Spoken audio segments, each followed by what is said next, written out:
معناها ان نحبسهم في المكان الصغير ده ونقتل فيهم.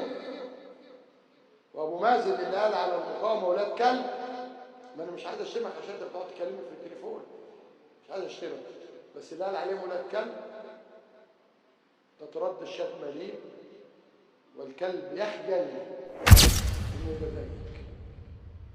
دول بيقاوموا وبيحرروا بلدهم، بدل ما تقول لنتنياهو يا ابن الكلب يا مجرم اللي تقتل ولادنا وستاتنا حتى في الضفه ما يبقاش حماس، وتقول على المقاومه ولاد كلب ويسلموا سلاحهم. عارف لو سلموا سلاحهم تاني يوم انت هتسلم لنفسك، انت اللي هتسلم لنفسك.